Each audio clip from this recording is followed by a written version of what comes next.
Ukraine और रूस के युद्ध में नया मोड़ आते ही सोने चांदी के दामों में फिर सुधार देखा जा रहा है।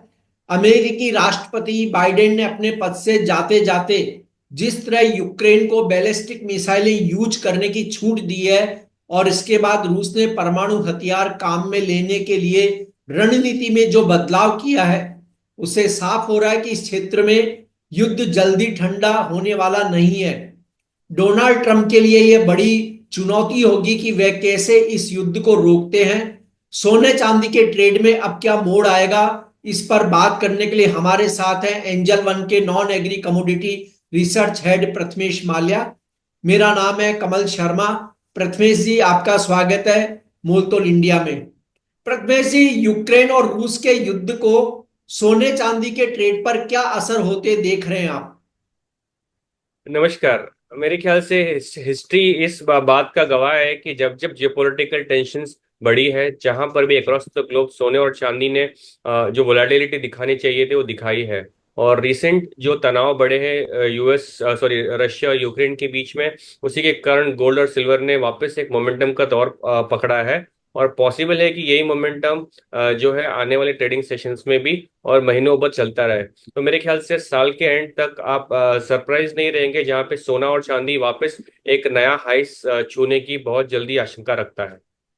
जी। और हम देख रहे हैं कि जैसे शांति वार्ता के लिए लेबनान में अमेरिकी एक गए हुए हैं डेलीगेशन वहां, लेकिन अभी वहां पर भी कोई बड़ी बात बन नहीं पाई है। और रूस ने जिस तरह परमाणु हथियारों को काम में लेने की बात कही है, उससे यूक्रेन ही नहीं, नाटो देशों में भी चिंता बढ़ गई है। उन्होंने एडवाइजरी जारी करी अपने सिटीजन्स के लिए।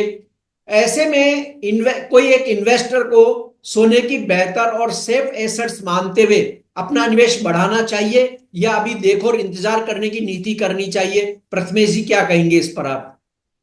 आई थिंक क्लियरली इसके पहले मैंने कई बार कहा है इस शोज में, सोने और चांदी में आप दोनों ही मार्केट्स को टाइम नहीं कर सकते।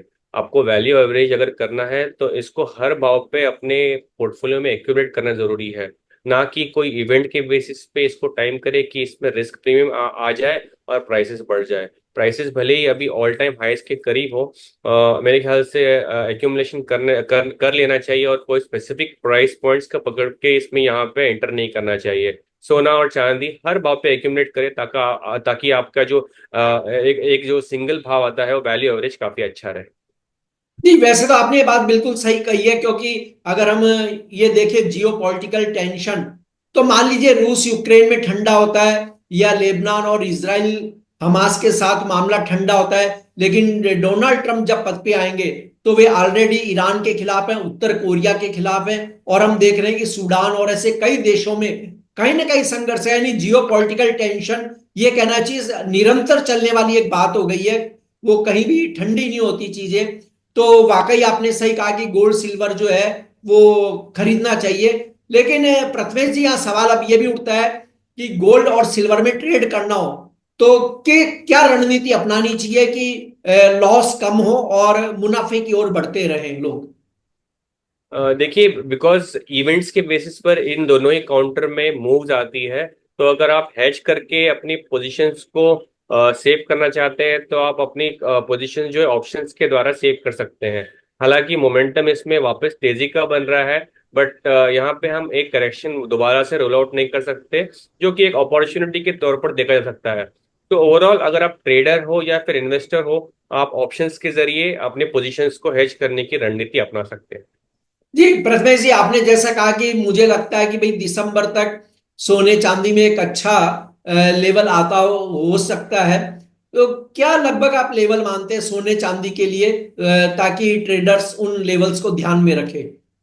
आई थिंक एक महीना बचा है, अभी नवंबर ऑलमोस्ट खत्म हो गया है, तो एक महीने में पॉसिबल है 80,000 का भाव जो ऑल टाइम हाईएस्ट गोल्ड में आ पाए, जैसे कि आपने सारी इवेंट्स का जिक्र किया अभी। और वही रिस्क प्रीमियम क्रिएट कर सकता है। वैसे ही चांदी में वापस 1 लाख आप देखने बहुत ही जल्द देखने की उम्मीद कर सकते हैं। जी प्रथमेश जी, आपका कोई डिस्क्लेमर?